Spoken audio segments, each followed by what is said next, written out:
Olá para todos vocês. Eu quero, dentro desse tema que foi escolhido aqui, compartilhar com vocês algo bem simples, porque o tema tem a ver com isso. E para a gente guardar bem isso, a gente vai usar a própria mão, naquela ideia de que a vida cabe na palma da mão. Então a gente vai usar a própria mão hoje, usar os 5 dedos aqui para você não esquecer como que... Eu não sei se é um resumo de tudo que vocês viram aqui esses dias, a ideia não é essa, mas é algo que simbolize como as coisas podem ser simples. E para que a nossa vida seja simples, né, e a missão que a gente cumpre seja simples, eu queria começar com alguns exemplos bem simples que estão no dia a dia de vocês, que vocês conhecem bem, e que ajudam a gente a entender isso. Eu acho que todos vocês conhecem algumas dessas marcas, né? E são organizações, são empresas que começaram a ver a complexidade que a gente estava, o enrosco que a gente estava, e eles decidiram efetivamente começar um tipo de revolução, a revolução do simples. Então vamos dar uns exemplos aqui disso. Talvez não seja do seu tempo, né? Dependendo se você tem menos de 20 anos de idade, você não vai lembrar daquele telefone ali do lado esquerdo, né? Antes dele teve alguns bem piores, né? O primeiro celular que a gente teve na minha geração, né? Lá na época dos dinossauros, etc., era assim um tijolo que a gente carregava aqui do lado, né? Inventaram até uma capinha para a gente pôr do lado assim, para carregar o negócio, mostrar que a gente tinha celular e tal, né? Mas quando a gente evoluiu muito depois dessa primeira leva, a gente chegou naquele telefone ali, naquele aparelho do lado esquerdo, né? Que era assim, nossa, era ficção científica isso para a gente, né? Para quem começou com aquele tijolo, ter um negocinho desse tamanho, né? Que você resolvia tudo naquelas teclas ali. É certo que você tinha que apertar 8 vezes até chegar na letra Z, né? Para escrever alguma coisa. Mas era uma evolução incrível. Mas aí alguém disse assim, nós estamos começando a complicar o celular. Será que teria um jeito de a gente fazer um celular só com um botão e a partir dele a gente começa a resolver tudo? Aí, depois de anos de pesquisa, um grupo de pessoas comandadas por um homem bem conhecido chamado Steve Jobs chegaram a esse aparelhinho aqui, né, do lado direito, que depois... inundou não só o mercado, mas ele fez uma revolução da simplicidade do celular, que inclusive hoje é usado até para telefonar, né? Dentre outras coisas, né? Você tem 200 aplicativos ali dentro, etc. Mas, para vocês terem uma ideia de quanto foi difícil a simplificação, quando o primeiro iPhone quando as patentes foram registradas, ele tinha mais ou menos 200 patentes. Você acha assim que é uma patente só, né? Aquele negócio de passar o dedo ali na tela, tal. Não, ele tinha 200 patentes para simplificar a vida de tão complexo que ela estava. Mas foi uma tremenda evolução e hoje nós estamos caminhando a passos largos para todo mundo ter um smartphone ou qualquer tipo de coisa desse tipo que, a partir de um botão, e agora na última versão sem botão, né, você consegue resolver as coisas. Uma outra empresa que decidiu simplificar as coisas é essa que acho que vocês conhecem bem, talvez você tenha até no seu celular também, chamada Netflix. Então, bem lá atrás, quando eu e a Raquel casamos, há 34 anos atrás, a gente tinha uma TV daquela ali, né, que tinha 2 seletores de canal, então cada vez que você não imagina o que é isso, né? Mas você tinha que levantar do sofá, você não conseguia, assim, por transmissão de pensamento, mudar o canal, você tinha que levantar e ir lá, virar os botões, etc., né? Alguns maridos mais folgados pediam sempre para a esposa ir lá levantar e trocar o canal e tudo mais. Depois inventaram o controle remoto, depois veio o VHS, o DVD, o Blu-ray, etc. Depois veio a TV a cabo e tudo mais, mas a gente fica com aqueles 8 controles lá, né? O do home theater, da TV, disso, daquilo e tal, e alguém falou, será que dá para juntar tudo isso num lugar só? Até para você não precisar ir na locadora, não precisar comprar, ou se você não quer ter lá a TV a cabo, você pode só, com uma assinatura aí da internet, né? Chegar todos os vídeos que você quer, os filmes, etc. E aí, simplificaram tudo isso através de um negócio chamado Netflix. Bom, aí veio a internet, e a internet ajudou muito, mas num primeiro momento ela complicou demais a nossa vida. A gente entrava numa página, sei lá, podia ser do UOL, do Terra, qualquer outro provedor, e você tinha 1.343 caixinhas ali piscando na sua frente, e para você achar alguma coisa, né, era aquele sacrifício e tal. E aí alguém pensou, será que dá para simplificar tudo isso?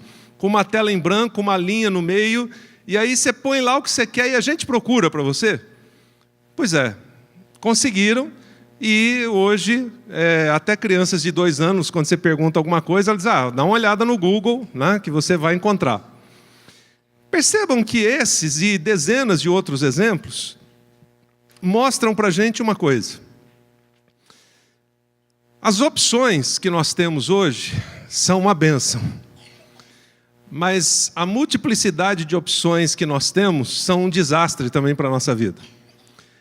Essa semana aconteceu uma coisa bem interessante. A gente estava em Curitiba e aí um dia eu entrei numa sorveteria, tinha uns 2 ou 3 jovens na minha frente, uma moça junto e tal, e aí ela era a primeira a escolher o sorvete.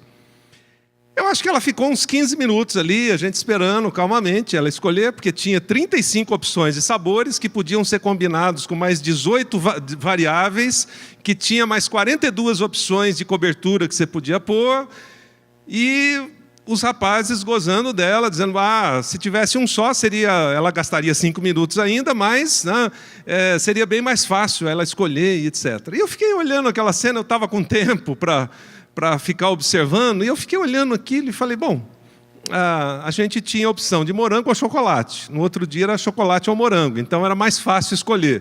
De vez em quando creme também, né? Mas essa multiplicidade trouxe uma bênção para a gente, né? Que é você poder escolher dentre várias coisas, mas ela trouxe uma complexidade muito grande. E isso não é só na internet, nos modelos de celular ou qualquer outra coisa. Se você pegar a Bíblia, sei lá, a gente tinha no máximo 2 modelos, né? Era a preta, depois era a preta com uma tirinha amarela do lado, né?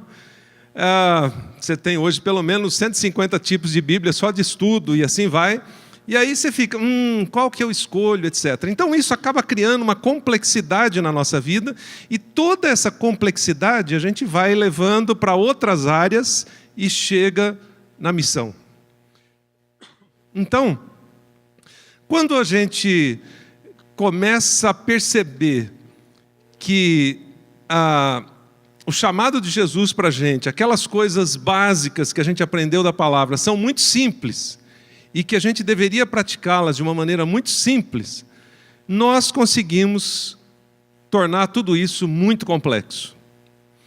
Se a gente olhar para a própria igreja primitiva, né, eu não vou usar um texto, eu vou usar todos os textos que já estão dentro de vocês e só conectá-los. Se a gente relembrar o texto lá de Atos 2, que fala da essência da igreja, o que a Bíblia diz que eles faziam? Bom, primeiro eles discipulavam, foi por isso que a igreja cresceu. Depois eles se reuniam nas casas, aí você pode chamar isso do que você quiser, célula, pequeno grupo, grupo no lar, tudo mais. Eles oravam, eles adoravam, né? Depois surgiu lá a necessidade missionária e social para atender as viúvas, e that's it, não tinha mais nada. Ao longo desses últimos 2000 anos, a gente conseguiu, como uma igreja que eu fui dar consultoria um tempo atrás, criar, no caso dessa igreja, tinha 175 ministérios. Né? Você pode imaginar os tipos de ministérios que tinha? Né? Tinha o ministério dos bikes de Cristo e o bike de Cristo 2. Né? Qual a diferença? Né? Não, é que aquele ali é bike grande, esse aqui é bike sem marcha pequena. Né? Então tem que ter um ministério diferente para eles. E assim vai. Agora, às vezes isso acaba gerando uma angústia. Eu confesso para vocês que às vezes eu pego, sei lá, uma revista gospel qualquer e começo a dar uma olhada. No final eu estou ansioso, eu estou angustiado de tanta coisa que tem, de tanta opção que tem, de tantos eventos que tem acontecendo, de tanta gente brigando por espaço na mídia, etc., que eu preciso, assim, depois caminhar meia hora no parque, respirar fundo, tomar um suco de maracujá, etc., porque eu fico pensando assim, meu Deus, onde é que vai dar tudo isso aqui? Mas, na verdade, quando eu olho para tudo isso, e às vezes efetivamente me dá essa angústia, há um tempo atrás eu comecei a me perguntar, o que realmente interessa? Em que eu deveria focar do ponto de vista pessoal e desafiar as pessoas para isso, que representa aquelas coisas básicas, simples do cumprimento da missão que Jesus deixou para a gente, que a gente pode olhar ao longo da Bíblia toda, as histórias que a gente conhece, e dizer assim, é isso aqui. E aí primeiro eu comecei a fazer uma lista, fiz uma lista assim extensa, exaustiva, de tudo que a gente faz, pode fazer, deveria fazer, o que a igreja pede que a gente faça, das coisas que a gente aprendeu ao longo do caminho. Eu nasci na igreja, nasci na maternidade, mas nasci na igreja, cresci na igreja, etc. Então eu participo desde aquela classe que você não conhece nem o nome, né? Se chamava Cordeirinhos de Jesus, Joias de Cristo, coisas desse tipo. Então eu venho desde lá, nesses últimos 57 anos, e se eu for olhar o que eu fui acumulando ao longo da vida de atividades, organizações, de coisas que a igreja às vezes ou me cobra, ou me oferece, ou me empurra, né, para eu estar envolvido, tem horas que eu realmente me sinto angustiado. Já me senti mais, hoje eu já estou mais liberto disso, mas tinha horas que eu me sentia angustiado, porque não dava nem para respirar às vezes, de tanta coisa que tinha. E algum tempo atrás eu comecei a me questionar e a questionar o que efetivamente interessava. E tem horas que a gente dá pede uma chance para Deus e diz, Deus, eu vou me colocar no seu lugar só um pouquinho, só para eu analisar a coisa aqui de uma perspectiva diferente. E teve um momento que eu fiz isso. Eu falei, deixa eu inverter, ao invés de eu ficar angustiado olhando esse tanto de coisa, que torna a igreja complexa, a nossa vida como cristãos complexa e o cumprimento da missão algo mais complexo ainda, deixa eu olhar do ponto de vista de Deus, me colocar aqui 5 minutos, né, hipoteticamente no lugar dele, e pensar assim, o que eu cobraria do Josué, no bom sentido, ao final de tudo? Se hoje fosse o último dia da minha vida, o que Deus cobraria de mim? E aí eu percebi que esse negócio cabia na palma da mão. Não era mais complexo do que isso. Então, eu quero usar a palma da mão hoje para você sair daqui com 5 coisas, né? Não é um sermão nem batista, nem presbiteriano, que seriam 3. Né? Então, 5 coisas, mas que fica fácil de você lembrar. Eu diria assim que o cumprimento da missão, aquilo para o qual Deus nos criou, aquilo para o qual Deus nos chamou, e quanto mais cedo você tiver chance de entender isso, mais fácil vai ser. Você não vai ficar carregando um monte de pesos e de coisas em cima de você que Deus não vai te cobrar por isso. Eu percebi que cabe tudo na palma da mão. Então, vamos começar aqui com o nosso dedão. Né? Eu diria assim, a primeira coisa que eu, me imaginando no lugar de Deus, eu perguntaria para qualquer pessoa, você já entendeu o que significa ser filho de Deus? E eu me lembro que um dos nossos grandes companheiros na CEPAL, que foi o Ari Veloso, foi meu professor, depois eu tive o privilégio de trabalhar com ele na equipe pastoral lá na igreja do Morumbi, essa era a primeira pergunta dele para qualquer pessoa. Eu lembro que chegava às vezes alguém lá na igreja assim, né? Pastor Ari, estou vindo da igreja tal, fui diácono, presbítero, etc. Estou nessa caminhada há 35 anos e tal. Aí ele falava, Batuta, senta aqui um pouquinho, deixa eu falar João 3,16 para você e fazer umas perguntinhas para ver se você tem certeza da salvação. Aí alguns cuspiam fogo, né? Você está querendo dizer que, estou assim, deixa eu checar. E era interessante e impressionante que alguns se convertiam ali. Eles estavam na igreja há 35 anos, mas não tinham entendido qual era a essência da coisa. Qual é a primeira coisa que Deus vai te perguntar? Então, sem querer usurpar, né, da sua inteligência, eu diria que essa é a primeira coisa que eu te perguntaria se eu estivesse no lugar de Deus. Você tem certeza que você é filho de Deus, ou seja, que você teve um processo de conversão que realmente teve uma marca? E às vezes, deixa eu contar aqui um pedacinho da minha própria história para vocês entenderem isso. Como eu disse, eu cresci, né, nasci e cresci na igreja. E aí, você vai se sentindo tão bom, porque você nunca fez isso, nunca fez aquilo. Eu frequento a classe tal, a célula tal, desde a mais tenra infância e tal, que eu me lembro quando era adolescente, já de adolescência para a juventude, quando alguém vinha na frente, dizia: irmãos, me converti, eu matava, roubava, fazia isso, fazia aquilo, etc. Eu olhava assim e dizia: pecador mesmo, você precisa de Jesus. E eu sou bom, eu estou aqui. Eu acho que, aliás, Jesus que precisa de mim aqui na igreja, né? Porque eu nunca fiz isso, nunca fiz aquilo, não me desviei, não experimentei drogas, não transei, eu sou bom. E sabe qual foi uma das coisas que mais me bloqueou de aceitar Jesus? Achar que eu era bom. Porque eu não conseguia ver pecado, não. O pecador é aquele cara ali que foi lá, testemunhou, tal, estava desviado, isso e aquilo. Eu nunca fiz isso. Então isso me bloqueava de me converter, estando dentro da igreja. Eu só fui me converter lá dos 15 para os 16 anos, mais ou menos, quando um dia estava tendo um batismo lá e um dos meus amigos aqui de adolescência estava se batizando. E ele deu um testemunho, naquela hora, sem apelo, sem pregação, sem música e tal, sabe que cai a ficha, fala: Josué, você é podre, aquele cara estava do seu lado aqui, e olha só, ele está dizendo que ele entendeu esse negócio e você está aqui dizendo que você é bom. Então eu diria que isso está representado nesse dedo aqui, porque faz um exercício agora, tenta juntar esses dois dedos assim, ó. Vê se vai naturalmente ou se você tem que fazer um esforço. Agora tenta o primeiro e o terceiro aqui, ou o segundo e o quarto. Você vê que você tem que fazer um esforço para isso. Mas esse dedo aqui, ele tem total comunhão e total relacionamento com qualquer um dos outros. É o processo de reconhecer que nós somos podres, que se não for a graça de Deus na nossa vida, não tem esperança, que na verdade define tudo na nossa vida.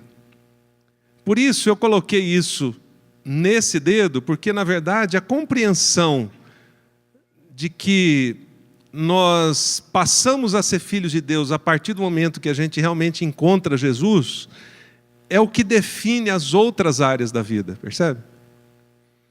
Então eu imaginei que se eu estivesse no lugar de Deus, essa seria a primeira pergunta que eu faria para checar se você entendeu a simplicidade da missão. Mas aí eu faria uma segunda pergunta. É se você entendeu qual é o chamado. O chamado tem a ver com a missão. E eu pus nesse dedo indicador porque o chamado indica a direção da sua vida. Eu percebo que, especialmente hoje, eu e a Raquel trabalhamos aí pelo menos uns 15 anos com adolescentes, jovens, né, desde a igreja local, depois na região, depois no estado, depois no país e até relacionamentos internacionais, etc., né? E eu, obviamente, avalio hoje algumas diferenças da nova geração da nossa época, né, de, 25 anos atrás, mais ou menos, para a nova geração de hoje. talvez a multiplicidade de opções faça com que a multiplicidade de opções de missão hoje confundam as pessoas, confundam a nova geração. Então eu vejo muita gente com muitas causas, mas sem uma causa. Tem gente desde defendendo as baleias, e coitado das baleias, alguém precisa defendê-las, né? As araras, os tucanos, tal, mas qual é uma causa a qual você está se dedicando? Qual é o chamado? De um lado, talvez as gerações anteriores, a minha e as anteriores, a gente não teve muita opção. A gente foi meio que empurrado e não tinha multiplicidade de escolhas. Mas, de outro lado, eu vejo que a multiplicidade de escolhas hoje faz com que talvez muitas pessoas da nova geração não saibam qual é a causa, qual é a missão. Então a gente é capaz de discutir durante 12 horas as principais causas do mundo, mas a gente está discutindo aquilo de uma forma antisséptica, né? Com gorro, máscara, luva, tudo mais, porque a gente não está se envolvendo com aquilo. E eu diria que essa é uma segunda pergunta que eu faria para te incomodar, porque eu diria assim que o óbvio da simplicidade da missão é você saber qual é a missão. Você vai dizer quando nossos filhos eram adolescentes, alguns anos atrás, né? Claro. Pois é, mas eu também tenho descoberto o seguinte, que a gente acerta nas grandes coisas e a gente erra nas coisas óbvias. Por quê? Porque se eu pegar essa Bíblia, que tem uma letrinha pequena, colocar aqui, eu consigo ler. Mas se eu colocar aqui, eu não consigo. E você também não consegue, por melhor que seja a sua visão. Por que a gente não consegue? Porque está óbvio demais. Você está muito perto daquilo, você não consegue enxergar aquilo. De outro lado, talvez muitos não estejam entendendo como a missão é simples, porque tem uma nuvem de coisas cobrindo a missão. Então, a gente tem hoje, como eu falei, se você abre qualquer revista gospel, você tem 35 shows que você pode ir, você tem 254 CDs ou DVDs ou músicas que você pode comprar, você tem N tipo de livros, você tem N tipo de acampamentos, congressos, encontros, etc. e tal. Mas, provavelmente, a grande maioria deles não está levando a gente para a missão. Talvez muitos deles estão sendo assim, uma nuvem, né, de fumaça em cima da missão. Bom, você pode perguntar, qual é a missão? Bom, só tem uma. A missão começou lá, vamos puxar até um certo tempo, começou lá quando Deus falou com Abraão, eu vou te abençoar, você vai ser bênção para as nações, e eu vou te abençoar aqueles que te abençoarem. E dali para cá, desde Abraão para cá, todos os personagens estão cumprindo a missão.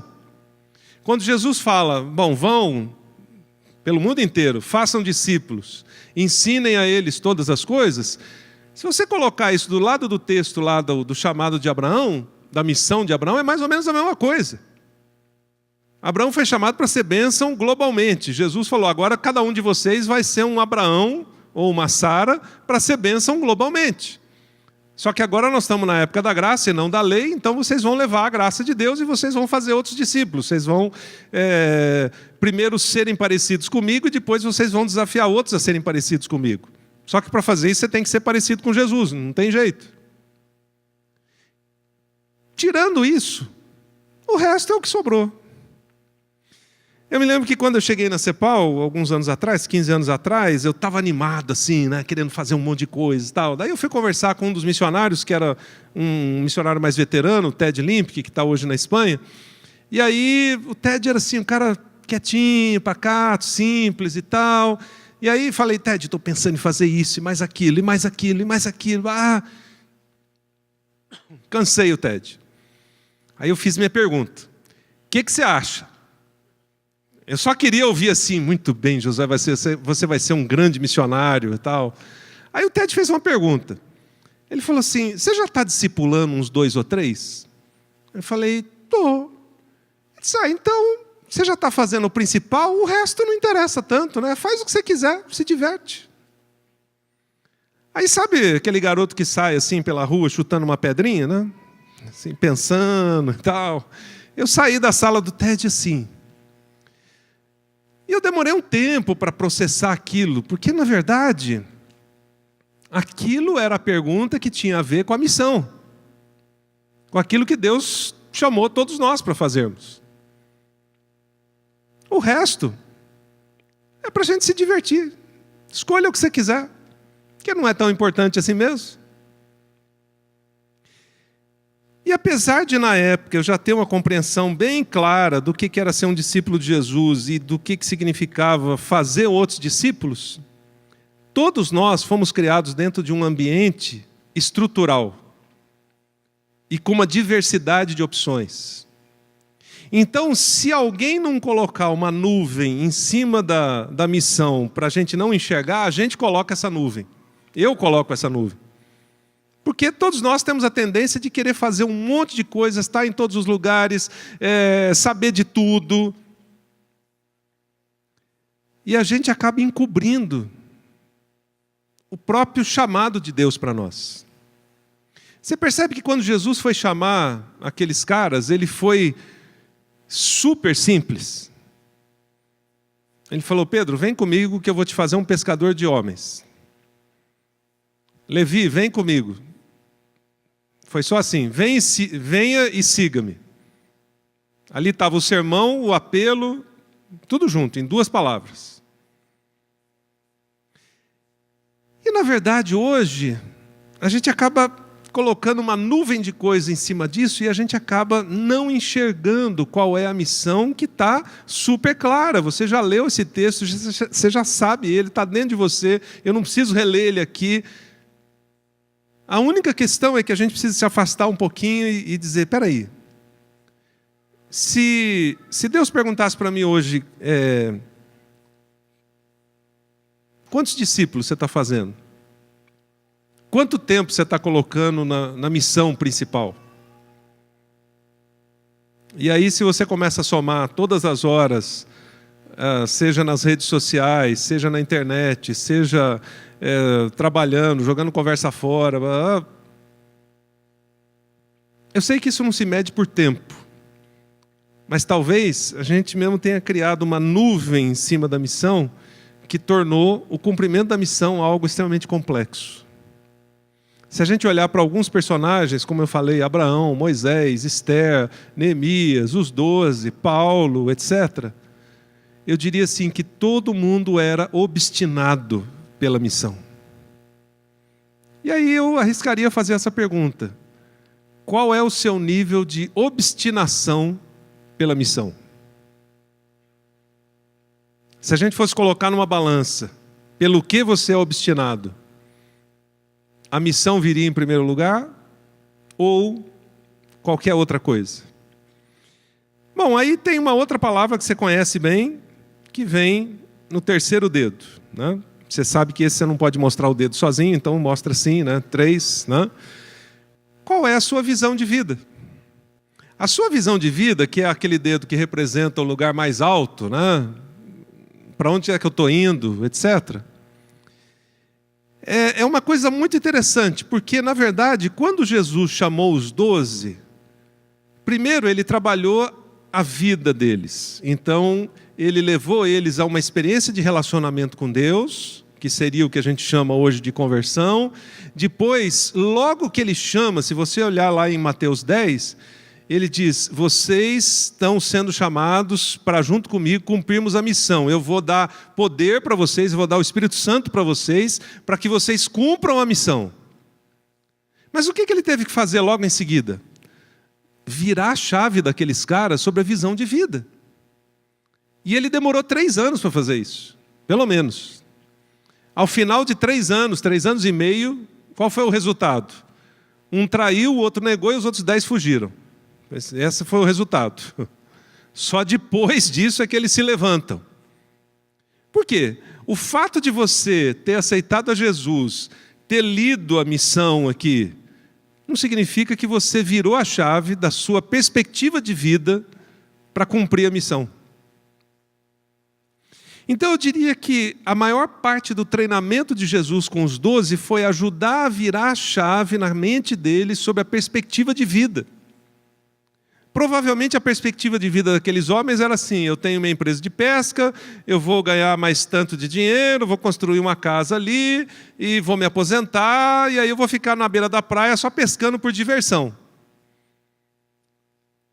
Provavelmente nenhum deles tinha sequer pensado: eu vou viajar pelo mundo inteiro, eu vou levar o evangelho para outros lugares, eu vou ser chicoteado. Ou Pedro dizer assim: eu vou chegar lá na frente das autoridades e dizer, vocês mataram Jesus. Não.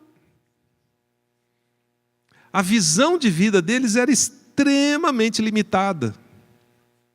E o fato deles estarem caminhando com Jesus e terem ouvido a respeito da missão do próprio Jesus não significava que eles estavam colocando dentro da visão de vida deles a execução da missão.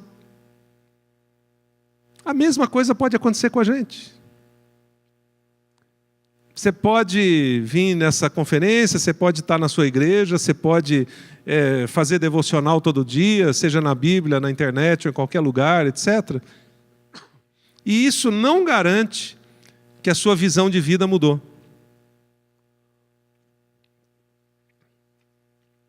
Isso não garante que você está dizendo assim: qual é o próximo passo da minha vida para cumprir a missão? Por quê? Porque talvez essa multiplicidade de coisas, de informações, de opções que a gente tem hoje está anestesiando a gente. E aí eu preciso recorrer a uma coisa lá de trás um pouquinho, e eu sugiro essa leitura para você, se você nunca fez. É um livro do C.S. Lewis chamado Cartas do Diabo ao Seu Aprendiz. Parece que foi escrito semana passada, mas esse livro já tem uns 60 anos, pelo menos. É como que você foi provavelmente ver no cinema as Crônicas de Nárnia, ou coisa desse tipo, que também foi escrito mais ou menos nessa época, uns 60 ou 70 anos atrás. Nesse pequeno livreto chamado Cartas do Diabo ao Seu Aprendiz, eu diria que ele reflete a vida de qualquer jovem ou adolescente hoje da nova geração. Talvez ele reflita a sua vida. Eu não vou contar todo o livro, mas a essência mais ou menos é a seguinte. Por que é cartas? Porque tem dois personagens, o diabo e um sobrinho dele que está aqui na Terra em treinamento para ser um demônio profissional. Não é? E aí tem um rapaz que é chamado de paciente, que é a vítima deles. Então o diabo vai mandando uma carta de quando em quando para o seu sobrinho, dizendo: faça tal coisa agora para ver se você sobe de nível e se você consegue detonar a vida desse rapaz. Então, primeiro, ele não era cristão. A primeira coisa que o diabo fala é assim: não deixe ele pensar. Porque se ele pensar, ele vai chegar à conclusão que 2 mais 2 é 4 e vai conhecer Jesus. Então, não deixe ele pensar. Aí, ele tenta várias coisas e tal, não consegue. O rapaz pensa lá um pouquinho, sente o incômodo, se converte. Aí o sobrinho escreve para o diabo dizendo: olha, infelizmente eu não consegui e tal. Aí o diabo fica furioso, diz: deixa eu dar a lição 2 então para você. Agora ponha uma mulher linda, maravilhosa na vida dele para tirar o foco dele de estudar a Bíblia. Ele vai passar a maior parte do tempo com ela. Eu não estou dizendo que você não deve namorar, não é nada disso, tá? Mas ele vai ficar totalmente apaixonado, encantado, etc. E aí a gente só mantém ele ali no nível 0,5, assim, não chega nem no 1. E aí a história vai. Mas o que eu queria chamar a atenção é de um ponto lá, a uma certa altura da história, que esse rapaz foi avançando, aí casou e tudo mais. E quando eu li essa frase, eu falei assim: C.S. Lewis era um visionário mesmo. Ele já sabia que a gente ia ter redes sociais no século 21. Ele diz, o diabo diz para o sobrinho dele: já que você não está conseguindo impedir ele ou de estudar a Bíblia, ou de cumprir a missão, ou de se envolver com isso ou com aquilo, entope ele de informações. Muita coisa. Naquela época, o C.S. Lewis escreveu jornal, televisão, revistas, tudo que você puder, entope ele de informações, porque ele vai ficar com tanta informação que ele vai ficar enrolado no meio daquilo, e isso tira dele a oportunidade de cumprir a missão. Como eu disse, se você lê isso, ele escreveu para a gente no século 21. Um dia desses eu fui a São Paulo e eu precisava ir num lugar que era muito complexo para estacionar, então fui de metrô. E peguei o metrô assim, bem 6 da tarde. Só que eu pegava metrô, na época que eu morava em São Paulo, jovem, trabalhando, etc., também às 6 da tarde. E fazia muito tempo que eu não pegava metrô, e aí eu comparei o metrô de, 20 anos atrás com o metrô de agora. O trem continuou o mesmo. Mas a atitude das pessoas mudou completamente. Alguns anos atrás, ou liam um jornalzinho, ou estavam conversando, ou estavam falando sobre o dia de trabalho, ou namorando, etc. Quando eu entrei no metrô, algumas semanas atrás, 6 horas da tarde, eu olhei, eu sou observador, analítico, etc., 99,9% das pessoas estavam onde? No celular. Inclusive os namorados, os casais, os amigos de trabalho, etc. Ou eles estavam dando aquela olhada no Facebook, ou no Instagram, ou no WhatsApp, ou joguinho, ou qualquer outra coisa. Aí eu lembrei do livro do C.S. Lewis. Entupa as pessoas de informações, porque isso tira delas a perspectiva de uma visão de vida correta. Percebe?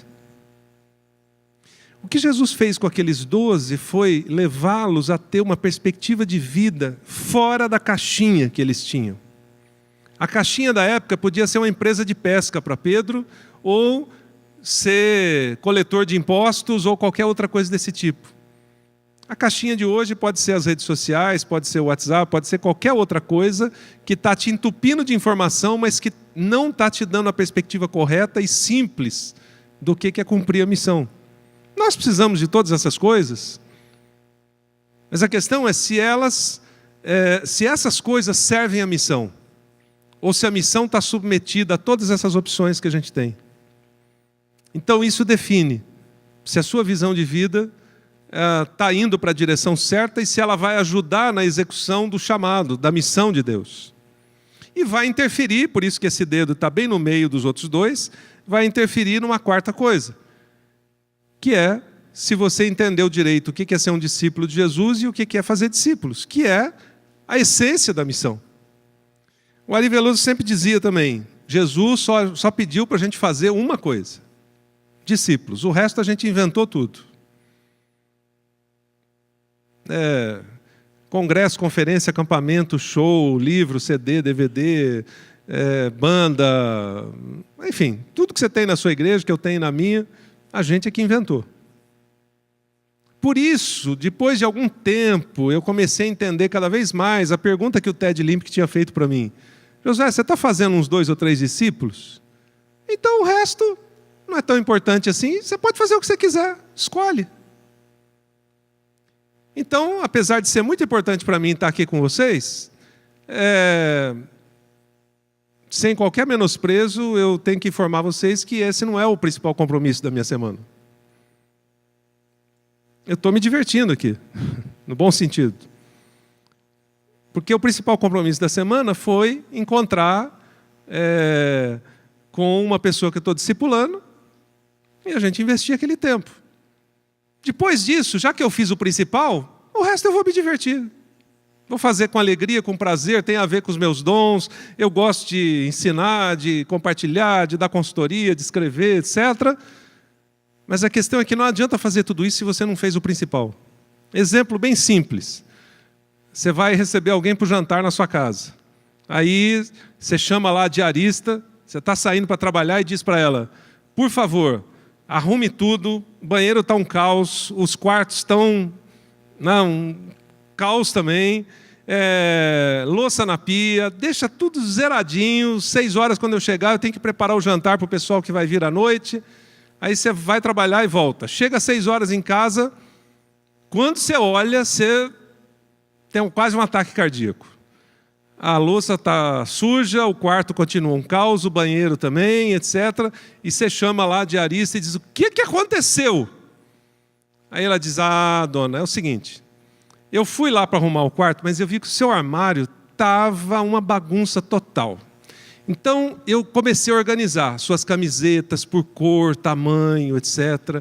Tinha uma caixa com todos os seus cintos. Eu enrolei um, pus por tamanho. Inclusive eu dividi assim, dia da semana. Segunda-feira é melhor usar esse, quarta esse aqui, sexta uma cor mais viva, tal. Tá tudo organizado. Seus sapatos, nossa, você não faz ideia. Agora tá tudo organizadinho assim. O que é melhor usar no final de semana, durante a semana, etc.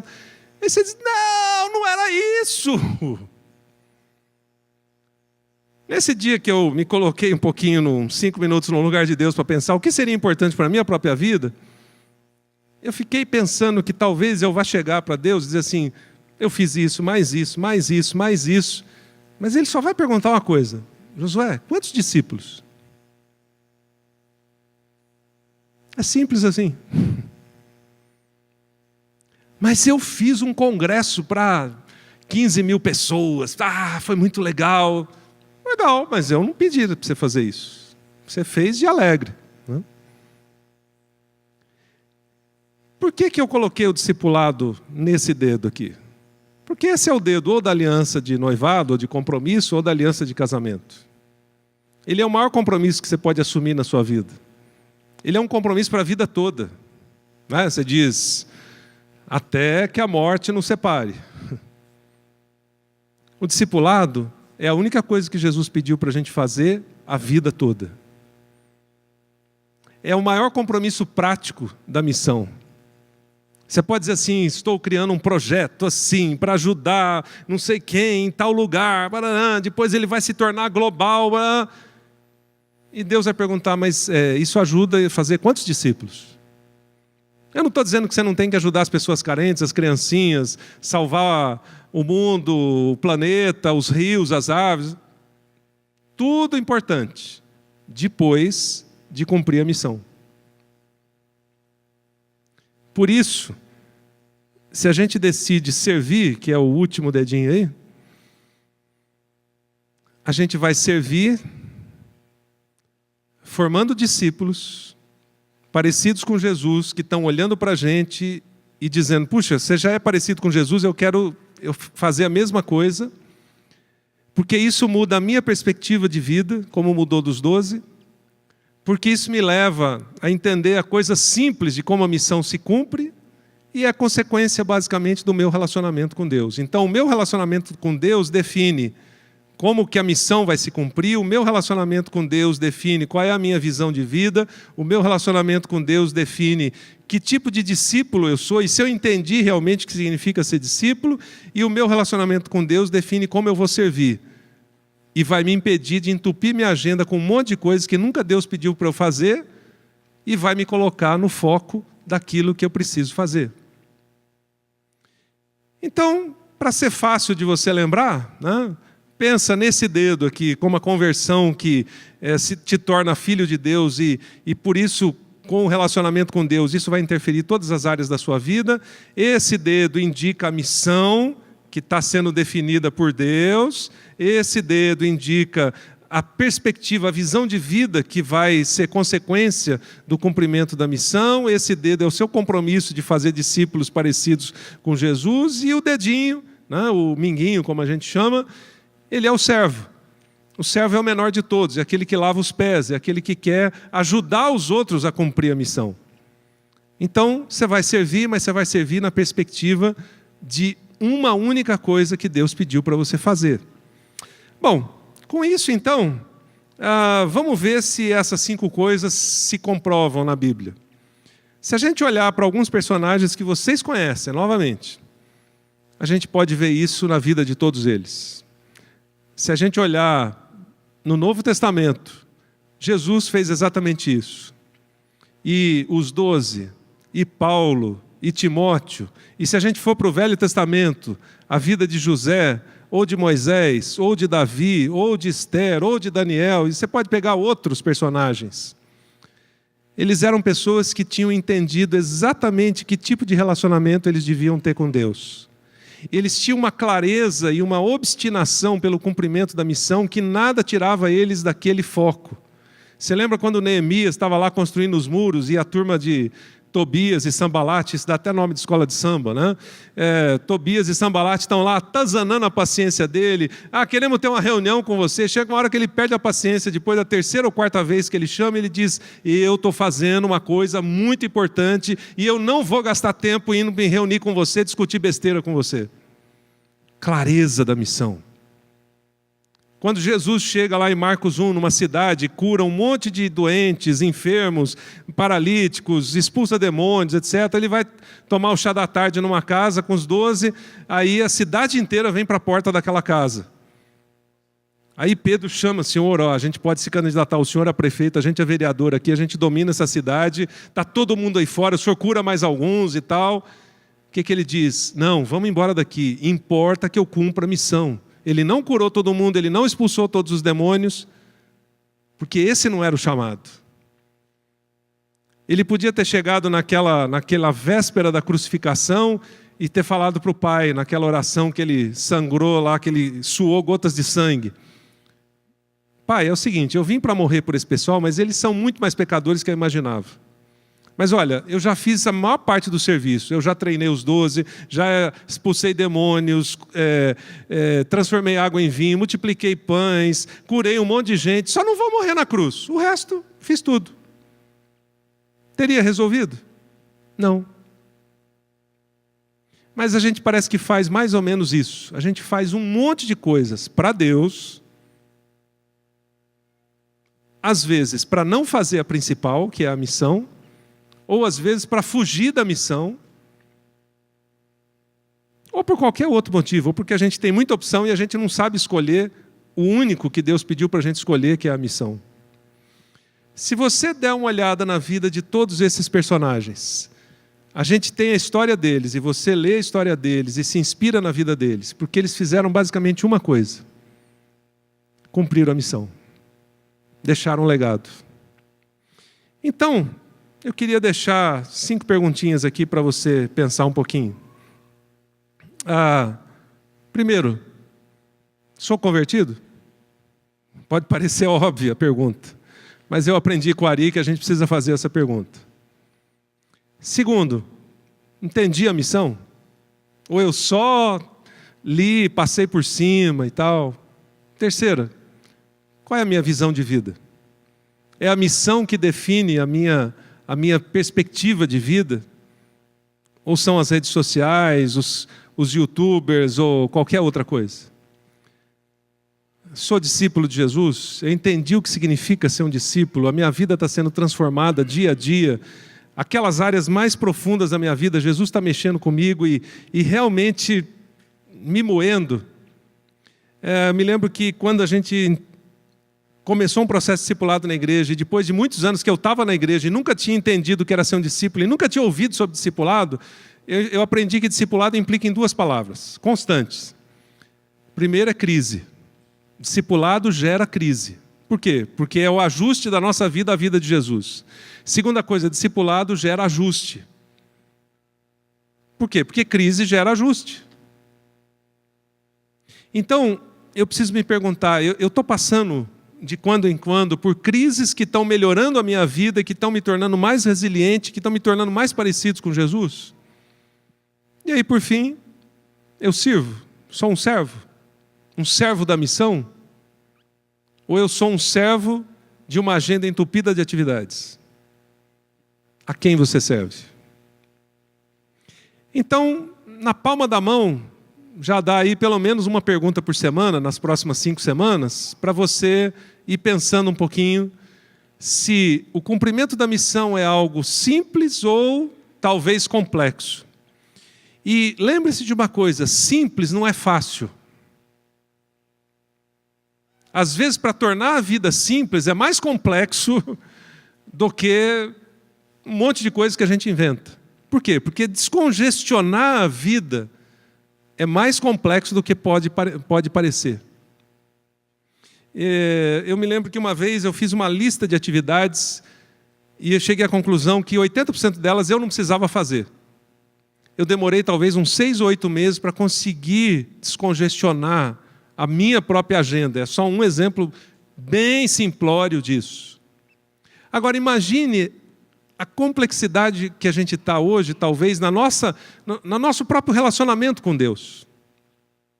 Então o que eu queria te desafiar é pegar essas perguntas que são bem simples e começar a pensar, né? Até você conseguir memorizar. Esse dedo tem a ver com o meu relacionamento com Deus, esse aqui tem a ver com a direção, com a missão, esse aqui tem a ver com a virada de chave, a visão que eu tenho de vida, esse aqui tem a ver com o compromisso de ser discípulo e fazer discípulos, e esse aqui é para quem que eu sirvo, ou a quem eu sirvo. E eu queria te desafiar aí como etapa final aqui desse encontro, de você nos próximos dias ou semanas, refletir sobre isso.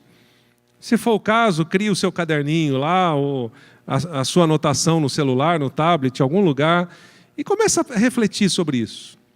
Lembra da citação do C.S. Lewis? O inimigo não quer que você pense, porque se você pensar, você vai simplificar a sua vida e vai concentrar a maior parte do seu tempo no cumprimento da missão. Então, na medida que você limpar a agenda, descongestionar a sua vida, deixar de fazer uma porção de coisas que realmente não interessam, você vai focar mais tempo na missão e certamente a sua vida vai ser mais simples, mais focada e mais objetiva. Então eu queria fazer uma oração agora. Mas antes de fazer a oração, eu vou dizer qual é a oração. Se você quiser sair antes, pode sair, continuamos amigos, tá? Para não ter surpresas aqui. Eu vou fazer uma oração pedindo que Deus aperte você na parede. Que Deus te incomode mesmo e que enquanto você não descobrir essa simplicidade da missão e não caminhar para ela e não tornar a sua vida mais simples para cumprir a missão, que Ele faça você perder o sono, ficar uma semana sem dormir, dor no estômago, qualquer coisa que te ajudar a lembrar desse negócio.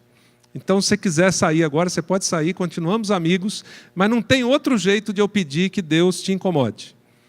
E eu espero ouvir falar daquilo que vai ser o resultado disso, do incômodo que Deus vai te causar e do resultado positivo que isso vai gerar para o cumprimento da missão na sua vida. Vamos orar? Senhor, obrigado pela Tua graça sobre nós. Obrigado porque a cada momento a gente pode depender do Senhor e sabemos que o Senhor está no controle total e absoluto das nossas vidas. E agora, Pai, eu quero te pedir por esses meus irmãos e irmãs aqui. Gente da nova geração, na sua maioria, que está desejosa de caminhar com o Senhor, de entender exatamente o que o Senhor quer e de que forma a gente pode tornar a missão que o Senhor deixou uma coisa muito prática e simples na nossa vida. Então, Pai, com todo carinho e com todo amor, eu quero te pedir que o Senhor realmente aperte eles na parede. Que o Senhor não deixe eles serem envolvidos nessa multiplicidade de opções que a gente tem hoje e que torna a nossa vida talvez extremamente enrolada, sem tempo para nada, sem causa, sem compromissos de longo prazo. Eu te peço que o Senhor aperte eles lá no cantinho da parede para que eles realmente entendam primeiro o relacionamento que eles têm e devem ter com o Senhor. Eu te peço que o Senhor os aperte na parede para que eles consigam enxergar essa simplicidade da missão. A única coisa que o Senhor pediu que a gente fizesse, que é sermos discípulos e fazermos discípulos. Eu te peço que o Senhor os aperte na parede para que eles entendam qual é a visão de vida que o Senhor quer dar para eles, que tipo de legado o Senhor quer construir através deles, de uma forma muito simples, prática e objetiva. Eu te peço que o Senhor os torne discípulos de Jesus e que através do exemplo de Jesus na vida deles, eles façam outros discípulos e que eles sejam servos da missão, que eles deixem um legado e que a gente ouça falar das histórias que o Senhor vai construir através de cada um deles. Eu te peço que essa simplicidade de propósitos, de objetivos, torne a vida deles mais frutífera, com maior impacto, e que as pessoas que estão ao redor deles sintam isso. Que a vida de muita gente seja transformada por causa da prática, da simplicidade da missão na vida deles. Eu te peço, ó Deus, que o Senhor os aperte na parede, mas que de outro lado o Senhor derrame tua graça sobre eles. Que dê para eles forças, coragem, aquele senso de compromisso com o Senhor, e que a vida deles cause diferença nesse mundo, simplesmente por cumprirem a missão. Eu tenho certeza que o Senhor visitará cada um deles, que o Senhor incomodará o coração. E eu gostaria de ouvir as histórias desses meus irmãos e irmãs aqui, ao longo dos anos, fazendo diferença na vida de muita gente, diferença na vida do mundo. Obrigado, Deus, por esse tempo. Obrigado por tudo que o Senhor falou para cada um aqui. E eu te peço que o Senhor use as nossas vidas para realmente deixarmos um legado que tem a ver com a missão que o Senhor nos deixou. Essa é a minha oração, esse é o desejo do meu coração. E é por isso que eu oro em nome de Jesus. Amém.